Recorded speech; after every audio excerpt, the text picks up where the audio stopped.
जय हिंद दोस्तों, स्वागत है आप सभी का आज का हमारे इस सेशन में। दोस्तों आज हम करने वाले हैं सीजी टेट 2022 के मॉडल पेपर। ठीक है, इसमें हम टॉप 30 एमसीक्यू देखेंगे। ये जो सेट है वो दूसरा सेट है। इसके पहले भी वीडियोस हम ला चुके हैं जिसमें हमने कुछ प्रीवियस ईयर के क्वेश्चंस किए थे। उसके बाद हमने एक और मॉडल पेपर लेके आया था। अगर आपने वो वीडियोस नहीं देखे हैं तो आपको इस वीडियो के डिस्क्रिप्शन में भी और हमारे चैनल के प्लेलिस्ट में भी CG TET model test series करके आपको प्लेलिस्ट मिल जाएगा। वहाँ पर जाके आप पुराने वीडियोस भी देख सकते हैं जिससे आपकी तैयारी और अच्छे से हो सके। आपको पता ही है कि 18 सितंबर को टेट की परीक्षा होनी संभावित है, क्योंकि उस दिन नेट का भी एग्ज़ाम है। तो हो सकता है परीक्षा की तिथि परिवर्तित हो जाए, बट चांसेस कम है। ठीक है, तो परीक्षा जब भी हो, परीक्षा तो होनी है, तो आप अपनी तैयारी पूरी कीजिए। आज हम जो टॉपिक है बच्चे का विकास या चाइल्ड डेवलपमेंट, ठीक है, उसके कुछ महत्वपूर्ण एमसीक्यूज़ करने वाले हैं। आज से हम इकाई अनुसार यूनिट वाइज जो है टेस्ट सीरीज़ करेंगे। तो ये यूनिट 1 के क्वेश्चन है, टॉप 30 क्वेश्चन। तो देर न करते हुए चलिए आगे बढ़ते हैं। आज का हमारा जो पहला क्वेश्चन है वह है व्यक्तिक विभिन्नताओं का आधार हो सकता है। ठीक है, हम इसमें ज़्यादा एक्सप्लेन नहीं करेंगे क्योंकि कुल 30 प्रश्न हैं। तो अगर हम एक्सप्लेन करने जाएंगे तो वीडियो थोड़ा सा लंबा हो जाएगा और आपको भी बोर लगने लगेगा। ठीक है, हमने एक्सप्लेन ऑलरेडी पिछले वीडियोस में कर चुका है, तो ये उसी से संबंधित क्वेश्चंस हैं। तो पहला प्रश्न है कि व्यक्तिक विभिन्नताओं का आधार हो सकता है। तो इस प्रश्न का जो सही उत्तर होगा वो होगा ऑप्शन डी, उपरोक्त सभी। ठीक है, व्यक्तिक विभिन्नताओं का आधार रुचि भी हो सकता है, शारीरिक भी हो सकता है और मानसिक भी हो सकता है। ठीक है, इस तरीके से हमारा ऑप्शन डी इसका सही उत्तर रहेगा। अगला प्रश्न है पेस्टोलॉजी ने विद्यालय में किस आयु वर्ग के बच्चों की शिक्षा व्यवस्था की है। ठीक है, पेस्टोलॉजी ने विद्यालय में किस आयु वर्ग के बच्चों की शिक्षा व्यवस्था की है या की थी। तो इसका सही उत्तर रहेगा हमारा ऑप्शन सी। ठीक है, 3 से 13 वर्ष के जो उम्र के बच्चे हैं उनकी शिक्षा की व्यवस्था पेस्टोलॉजी ने की थी, पेस्टोलॉजी आयोग ने। अगला प्रश्न है 120 या इससे अधिक आईक्यू वाले बालक को कहते हैं। 120, जिस बालक का आईक्यू 120 या उससे अधिक होता है उसको हम क्या कहते हैं। तो इसका सही उत्तर रहेगा ऑप्शन बी, प्रखर बुद्धि। ठीक है, वीडियो को थोड़ा सा पॉज करके प्रश्नों के उत्तर खुद से देने का प्रयास कीजिए ताकि आप अपनी परीक्षा की तैयारी बहुत अच्छे से कर सकें और परीक्षा में सफल हो सकें। ठीक है, अगला प्रश्न देखते हैं। अगला प्रश्न है बुद्धिमत्ता किस आयु तक बढ़ती है। तो बुद्धिमत्ता जो है इसका सही उत्तर रहेगा बुद्धिमत्ता बच्चों में 18 वर्ष की आयु तक बढ़ती है। ठीक है, ग्रोथ काफ़ी जल्दी जल्दी होता है जो है 18 वर्ष की आयु तक। तो इसी आधार पे हमारा जो सही उत्तर रहेगा वो रहेगा हमारा ऑप्शन ए। ठीक है, आगे बढ़ते हैं। नेक्स्ट क्वेश्चन है सामाजिक बुद्धिमत्ता की अवधारणा का प्रतिपादन किसने किया। तो सामाजिक बुद्धिमत्ता की अवधारणा का प्रतिपादन जो है थॉर्नडाइक ने किया था। इस तरीके से हमारा सही उत्तर हो जाएगा हमारा ऑप्शन ए। ठीक है, थॉर्नडाइक ने जो है सामाजिक बुद्धिमत्ता की अवधारणा का प्रतिपादन किया था। अगला प्रश्न है सृजनात्मकता का मुख्य संगठक कौन सा है। तो सृजनात्मकता का जो मुख्य संगठक होता है वो हमारा सही उत्तर हो जाएगा प्रभाव भी होता है, मौलिकता भी होता है और परिभाषा भी होता है। तो इस तरीके से हमारा सही उत्तर रहेगा ऑप्शन डी, यह सभी। ठीक है, अगला प्रश्न देखते हैं। अगला प्रश्न है वंशानुगत का निर्धारण होता है। तो वंशानुगत का जो निर्धारण होता है वो होता है हमारा जीन्स के द्वारा। तो इस तरीके से हमारा ऑप्शन ए इस प्रश्न का सही उत्तर रहेगा। किशोरावस्था में निर्देशन की आवश्यकता किस क्षेत्र में होती है। तो किशोरावस्था में निर्देशन की आवश्यकता है जो होती है आपकी ऑप्शन डी इसका सही उत्तर रहेगा। ठीक है, शैक्षिक, व्यक्तिगत और व्यावसायिक तीनों क्षेत्रों में होती है। इस तरीके से ऑप्शन डी हमारा सही उत्तर रहेगा। अगला प्रश्न देखते हैं। अगला प्रश्न है मनोवैज्ञानिकों ने मनुष्य को माना है। तो मनोवैज्ञानिकों ने मनुष्य को क्या माना है। तो दिए गए विकल्पों में से हमारा सही उत्तर रहेगा ऑप्शन बी। ठीक है, विषय माना है। मनोवैज्ञानिकों ने मनुष्य को एक विषय माना है। अगला प्रश्न है विषय या विषयी रहेगा, ये रहेगा विषयी, माफ़ कीजिएगा। ठीक है, विषय नहीं, ये विषयी रहेगा। तो ऑप्शन बी हमारा सही उत्तर रहेगा। अगला प्रश्न है मूल प्रवृत्तियों की विशेषताएं हैं। मूल प्रवृत्तियों की विशेषताएं हैं। तो दिए गए विकल्पों में से हमारा जो सही उत्तर रहेगा वो रहेगा हमारा ऑप्शन डी, उपर्युक्त सभी। यह मूल प्रवृत्तियां जो है जन्मजात होती हैं।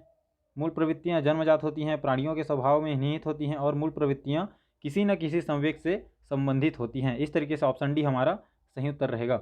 अगला प्रश्न है मनोविज्ञान में अध्ययन की सर्वश्रेष्ठ विधि निम्नलिखित में से कौन सी है। मनोविज्ञान में अध्ययन की सर्वश्रेष्ठ विधि आपसे पूछा जा रहा है। ठीक है, तो इस प्रश्न का सही उत्तर जो रहेगा मनोविज्ञान में अध्ययन की सर्वश्रेष्ठ विधि होती है प्रयोग विधि। जब आप किसी चीज़ का प्रयोग करके प्रैक्टिकली उस चीज़ को सीखते हैं तो आप ज़्यादा बेहतर तरीके से सीख सकते हैं। ये बात भी मनोविज्ञान में कही गई है। अगला प्रश्न है, किसने कहा था कि अंतर्निरीक्षण विधि, ठीक है, कौन सी विधि? अंतर्निरीक्षण विधि अपनी आत्मा में देखना ही अंतर्दर्शन है। किसने कहा था कि अंतर्निरीक्षण विधि अपनी आत्मा में देखना ही अंतर्दर्शन है? तो इस प्रश्न का सही उत्तर रहेगा, यह कथन जो है वह है स्किनर के द्वारा कहा गया। तो ऑप्शन सी हमारे प्रश्न का सही उत्तर रहेगा।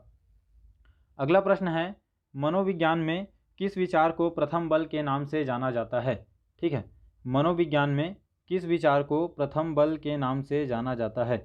तो मनोविज्ञान में मनोवैज्ञानिक विश्लेषण को प्रथम बल के नाम से जाना जाता है।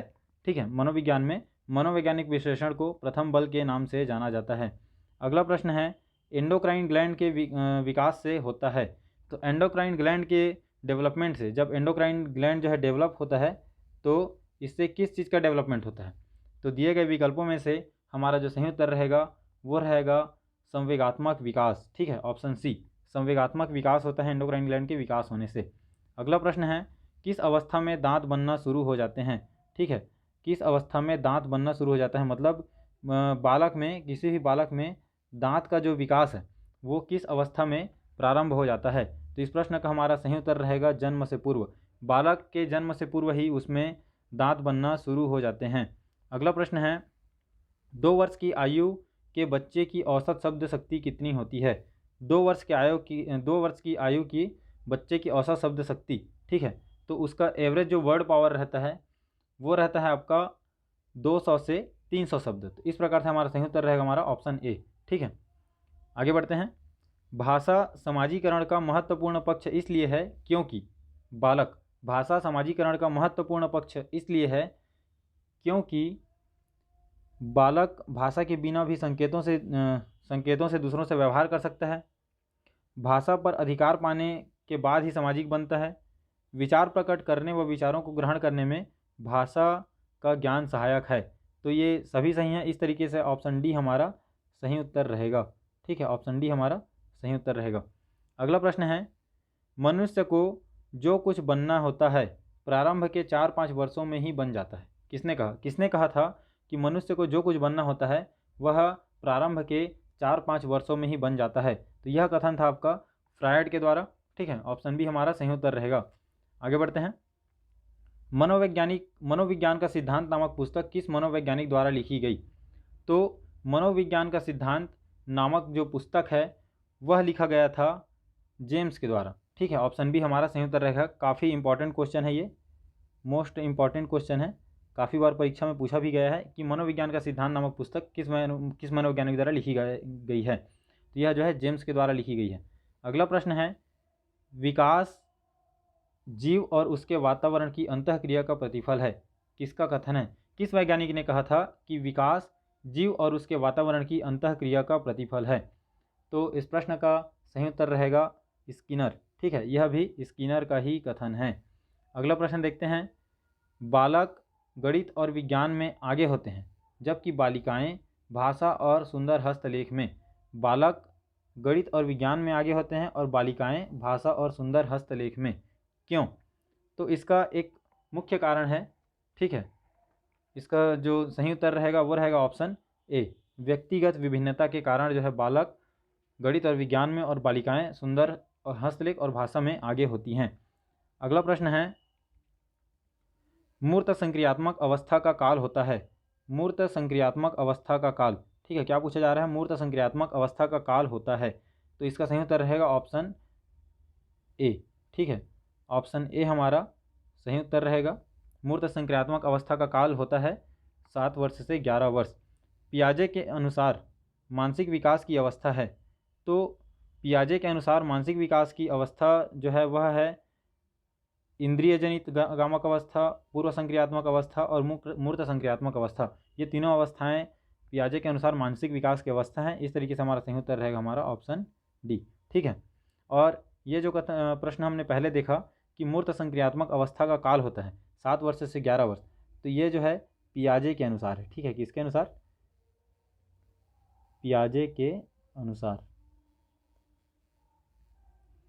अगला प्रश्न है, एक समायोजित व्यक्ति की विशेषता नहीं है। एक समायोजित व्यक्ति की विशेषता नहीं है। तो दिए गए विकल्पों में से 3 जो है उनकी विशेषताएं हैं और एक नहीं है, तो आपको जो नहीं है उसको बताना है। तो इस प्रश्न का जो सही उत्तर रहेगा वो रहेगा हमारा ऑप्शन सी, व्यक्तिक उद्देश्यों का प्रदर्शन जो है सामाजिक व्यक्ति की विशेषता नहीं है। अगला प्रश्न है, किस विधि के द्वारा मनोवैज्ञानिक बालक से उसके अभिभावक अथवा अध्यापक से बातचीत करते हैं या कराते हैं? किस विधि के द्वारा मनोवैज्ञानिक बालक से उसके अभिभावक अथवा अध्यापक से बातचीत कराते हैं? तो इसका सही उत्तर रहेगा ऑप्शन ए, साक्षात्कार विधि के द्वारा।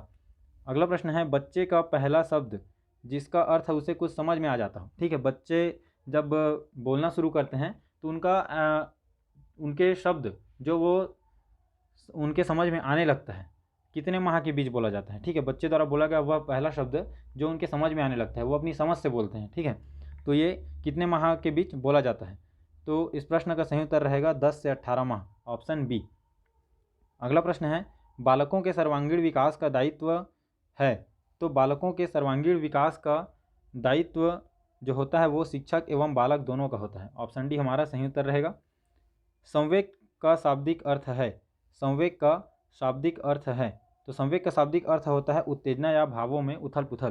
तो दोस्तों, अगर आपने अभी तक हमारे चैनल को सब्सक्राइब नहीं किया है तो जल्दी से हमारे चैनल को सब्सक्राइब कर लीजिए, क्योंकि हम इसके और भी सीरीज़ लाने वाले हैं। हम यूनिट वाइज टेस्ट सीरीज़ लेके आएंगे। ठीक है, यूनिट वाइज टेस्ट सीरीज़ लेकर हम आ रहे हैं, जिसमें आपको यूनिट 1 से लेके सारे यूनिट्स के टॉपिक वाइज टेस्ट सीरीज़ मिलेंगे। इसके अलावा हम पॉलिटी के भी यूनिट वाइज टेस्ट सीरीज़ ला चुके हैं। अगर आपने वो वीडियोस नहीं देखे हैं तो आपको हमारे प्लेलिस्ट में जाने पर वो वीडियोस भी मिल जाएंगे। आप वहाँ पे जाके भी भारतीय संविधान के जितने भी महत्वपूर्ण प्रश्न हैं उनका तैयारी कर सकते हैं।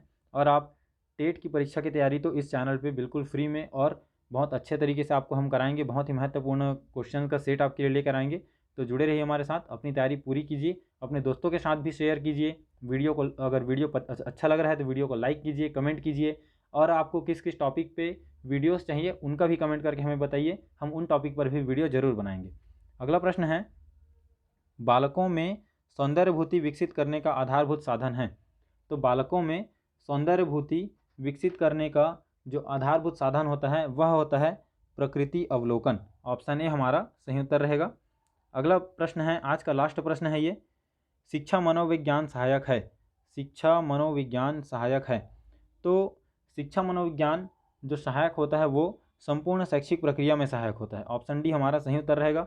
वीडियो अच्छा लगा होगा तो वीडियो को लाइक कीजिए और कमेंट कीजिए, और हमें कमेंट में ये ज़रूर बताइएगा कि आपको और कौन कौन से टॉपिक पे वीडियो चाहिए। ठीक है, आप टॉपिक बताइए, हम उस टॉपिक पे वीडियो आपके लिए लेकर आएंगे और आपकी परीक्षा की तैयारी पूरी कराएंगे।